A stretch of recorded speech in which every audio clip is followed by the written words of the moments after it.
এনআৰচিৰ নথি উদ্ধাৰৰ ঘটনাৰ তদন্ত নগাঁও জিলা আয়ুক্ত দেৱাশিষ শৰ্মাৰ নথিপত্ৰ উদ্ধাৰৰ ঘটনা সন্দৰ্ভত অনুসন্ধানৰ অন্তত প্ৰতিক্ৰিয়া আয়ুক্তৰ বটদ্ৰৱা সতীৰাধিকা স্কুলৰ সন্মুখৰ চিকিৎসালয়ৰ গৃহত ৰখা হৈছিল নথিসমূহ ডিজিটেলাইজ কৰাৰ পাছত সংৰক্ষণ কৰা হৈছিল চিকিৎসালয় গৃহত এই নথিক লৈ কাৰো নাম অন্তৰ্ভুক্ত অথবা কৰ্তনৰ কোনো সম্ভাৱনা নাই দুষ্কৃতিকাৰীয়ে বন্ধ গৃহৰ পৰা কাবাৰীৱালাক বিক্ৰী কৰিছিল এনআৰচিৰ নথি কাবাৰীৱালাৰ পৰা উদ্ধাৰ কৰা হৈছিল এনআৰচিৰ নথিসমূহ কাবাৰীৱালাৰ লগতে আটক হৈছে নথিসমূহ বিক্ৰী কৰা দুষ্কৃতিকাৰী উদ্ধাৰ হোৱা নথিসমূহ ৫টা গাঁও পঞ্চায়তৰ ৫টাকৈ এনআৰচি কেন্দ্ৰ বুলি জানিবলৈ দিছে আয়ুক্তগৰাকীয়ে সংবাদ মাধ্যমক সম্বোধন কৰি এই মন্তব্য কৰিছে জিলা আয়ুক্তগৰাকীয়ে ইক্ৰামুল হুছেইন নামৰ এজনৰ পৰা জব্দ হৈছিল এনআৰচিৰ শ নথিপত্ৰ তাৰ পাছতে পোহৰলৈ আহিছিল সমগ্ৰ ঘটনা ৰায়ডঙিয়াত এনআৰচিৰ নথিপত্ৰ উদ্ধাৰক লৈ সৃষ্টি হৈছিল উত্তেজনাৰ খেৰৰ ডমৰ মাজৰ পৰা ট্ৰাংকে উদ্ধাৰ হৈছিল এনআৰচিৰ গুৰুত্বপূৰ্ণ নথি এনআৰচিৰ নথিপত্ৰ জ্বলাই ভোজ ভাত খাই লৈ গৈছিল আন শ নথি নিখা চুৰি কৰি লৈ গৈ থকা অৱস্থাতে আটক হৈছিল ইক্ৰামুল হুছেইন ইতিমধ্যে ঢিং ৰাজচক্ৰৰ চক্ৰ বিষয়া আৰু আৰক্ষীয়ে তদন্ত আৰম্ভ কৰিছে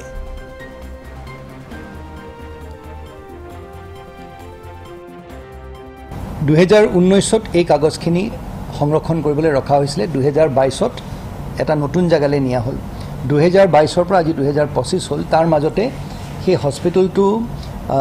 হেৰি অৱস্থাত নাছিলে যদিও সংৰক্ষণ কৰা হৈছিল হস্পিটেলটো ইউজ হৈ থকা নাছিলে পিছত কি হ'ল সময়ও হেৰি হ'ল তাত গছগছনি গজিলে আৰু আমি গম পোৱা মতে তাত কিছুমান দুষ্কৃতিকাৰীয়ে সেই হস্পিটেলটোৰ ভিতৰত সোমাই পেলাই থাকিবলৈ আৰম্ভ কৰিলে তাত আমি এতিয়া ধানৰ কিছুমান পুৰা ধানৰ বা পোৱালৰ কিছুমান তেনেকুৱা ৰৈ যোৱা অংশও পাইছোঁ এতিয়া প্ৰথম কথা মই ক'ব বিচাৰোঁ যে সেই তাত কোনো মেলাফাইডি মানে সেই ফৰ্মখিনি লৈ কাৰবাৰ নাম বেলেগ কৰা বা কিবা তেনেকুৱা ধৰণৰ কৰা কাৰবাৰ নাম বেলেগকৈ অন্তৰ্ভুক্ত কৰা তেনেকুৱা কোনো মনত কোনো তেনেকুৱা মোটিভ নাছিলে আৰু সেইখিনি নাম ডিজিটাইজ হৈ গোটেই তথ্যখিনি চাই যিখিনি ব্যক্তিৰ নাম অন্তৰ্ভুক্ত হ'ব লাগে বা যিখিনি হ'ব নালাগে সেইখিনি সেই প্ৰক্ৰিয়া ইতিমধ্যে শেষ হৈছে এই কাগজখিনি সংৰক্ষণ কৰি ৰাখিবলগীয়া দায়িত্ব আছিলে হয় কিন্তু এই কাগজখিনি সংৰক্ষণ কৰি ৰখাৰ বাদে কিন্তু তাৰ চৰকাৰী দিশটোত তাৰ আৰু বেলেগ এতিয়া আৰু কোনো কাম নাই সেইখিনি কাগজ লৈ পেলাই কাৰোবাৰ নাম অন্তৰ্ভুক্ত কৰিব পৰা বা নাম কৰ্তন কৰা সেই তেনেকুৱা ধৰণৰ কোনো কথা নাছিলে এটা কথা মই মানিছোঁ হয় যে সেই কাগজখিনি পাব্লিক হেল্থ চেণ্টাৰটো সেই স্বাস্থ্য কেন্দ্ৰটোত য'ত ৰখা হৈছিলে সেইখিনি আমি আৰু বেছিকৈ সংৰক্ষণ কৰি ৰাখিব লাগিছিলে কোনোবা মানুহ তাৰ ভিতৰত সোমাই আহিলে সেইখিনি সেইটো হ'ব নালাগিছিলে তাৰ বাবে আমি দুখিত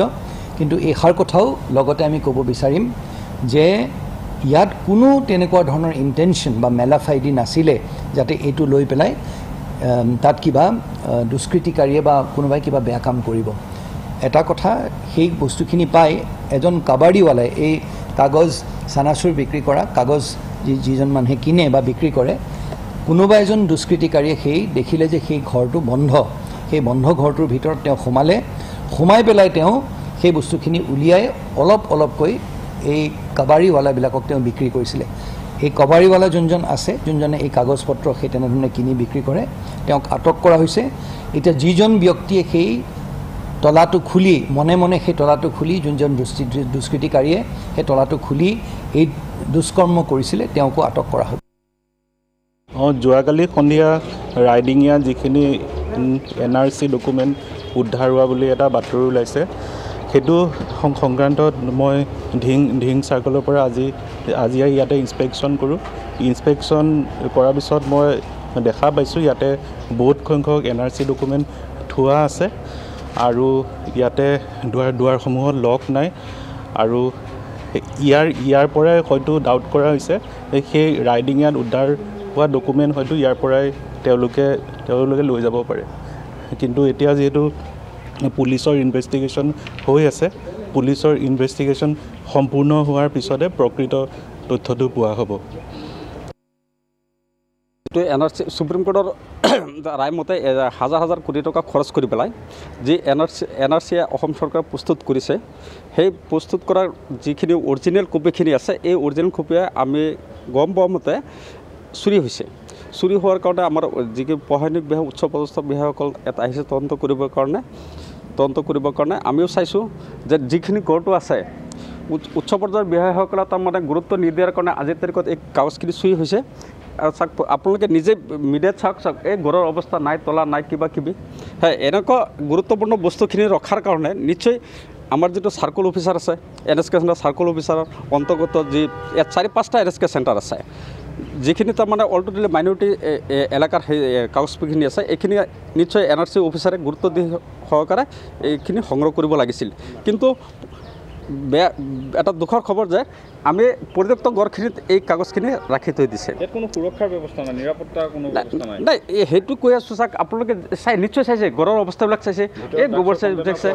কিবা কিবি হেৰি মদৰ বটলবিলাক পোৱা গৈছে কিবা কিবি ড্ৰাগছৰ হেৰিবিলাক পোৱা গৈছে ইয়াত তাৰমানে আমাৰ NSK যিবিলাক হেৰি আছে কোনো ধৰণৰ গুৰুত্বই দিয়া নাই ইয়াৰ পৰা তাৰ 500 হেৰি আছে বটৰটোৱা থানাৰ কথাটো আছে কি এইটো আমাৰ যিটো NSK অফিচাৰসকলে যিটো আছে ৰাষ্ট্ৰীয় নাগৰিক অফিচৰ ওপৰত দায়িত্ব তেখেতসকলে গুৰুত্ব সহকাৰে কাগজখিনি সংগ্ৰহ কৰি ৰাখিব লাগিছিল কিন্তু তেখেতসকলে ৰখা নাই এইটোৰ কাৰণে তেখেতসকলে দায়ী কিন্তু এইটোতো আমিও দেখা পাইছোঁ কিন্তু ঘটনা হ'ল কি এজন অফিচাৰ এজন দায়িত্ব দিব লাগিছিল নিশ্চয় কোনোবা এজন দায়িত্বত আছে কিন্তু দায়িত্ব জ্ঞানহীন মানুহ এজনক দায়িত্ব দিয়াটো এইটো চৰকাৰৰ এটা ভুল সিদ্ধান্ত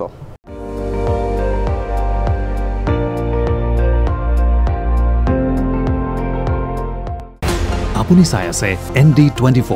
সৰ্বশ্ৰেষ্ঠ নহয় সৰ্বোত্তমৰ দৌৰত